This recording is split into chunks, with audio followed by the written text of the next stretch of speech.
এক গ্রামে একজন শিক্ষক ছিলেন। তিনি তার পুরো জীবন উৎসর্গ করেছেন ছাত্রদের ভালো মানুষ হিসেবে গড়ে তোলার জন্য। তিনি শুধু বইয়ের জ্ঞান দিতেন না, শেখাতেন সততা, ন্যায় এবং বিবেকের গুরুত্ব। তিনি বিশ্বাস করতেন নম্বর বা গ্রেড দিয়ে মানুষের মূল্য মাপা যায় না। আসল মূল্য হলো তার নৈতিকতা এবং মানবিকতা। কিন্তু সময়ের সাথে সাথে তার সেই বিশ্বাস ভেঙে যেতে শুরু করেছে। আজ তিনি নিজেকে একজন ব্যর্থ শিক্ষক মনে করেন, কারণ তিনি দেখছেন তার হাতে গড়া অনেকেই শিক্ষার্থী আজ সমাজে নানান অনিয়মে অংশ হয়ে উঠেছে। একদিন সকালে তিনি টিভিতে দেখলেন তার প্রিয় এক ছাত্র, যে একসময় পুলিশের বড় কর্মকর্তা হওয়ার স্বপ্ন দেখত, আজ সে ঘুষ আর দুর্নীতি নিয়ে অভিযুক্ত।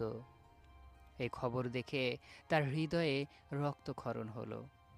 তিনি ভাবলেন, আমি কি তাকে শেখাতে পারিনি ক্ষমতার চেয়ে মানুষের শ্রদ্ধা অনেক বেশি মূল্যবান? এ কষ্ট কেবল একজনের নয়, তার আরেক ছাত্রী যে ডাক্তার হতে চেয়েছিল, আর সে অপ্রয়োজনীয় পরীক্ষা দিয়ে রোগীদের কাছ থেকে টাকা হাতিয়ে নিচ্ছে। মানবিকতাকে সে বিক্রি করে দিয়েছে। তার আরেকজন ছাত্র যে দেশের উন্নতির জন্য ইঞ্জিনিয়ার হতে চেয়েছিলেন, আজ সে নিম্নমানের কাজ করে নিজেদের পকেট ভরছে। তার তৈরি করা রাস্তাগুলো অল্প দিনেই ভেঙে যায়। আরেকজন ছাত্রী যে ব্যাংকের চাকরি পেয়ে খুব খুশি হয়েছিলেন, আজ সে বড় ব্যাংকের ঋণের জন্য ঘুষ নেন।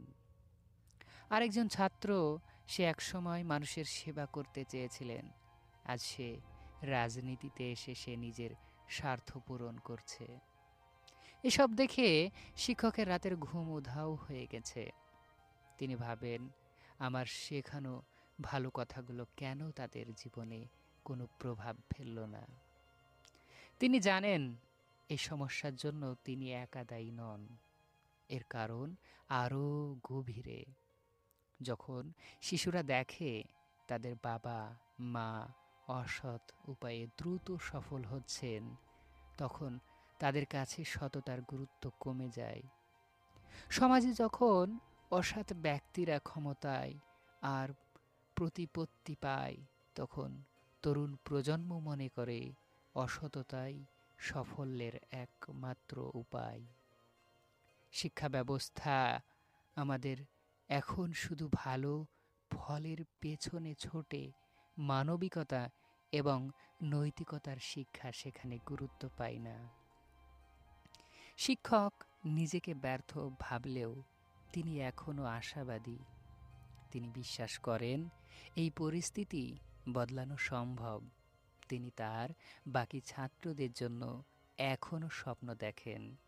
তিনি বলেন, আমি হয়তো সব ছাত্রকে ভালো মানুষ বানাতে পারিনি, কিন্তু আমি চেষ্টা করছি, আর এই চেষ্টাটুকু কখনো বৃথা যাবে না।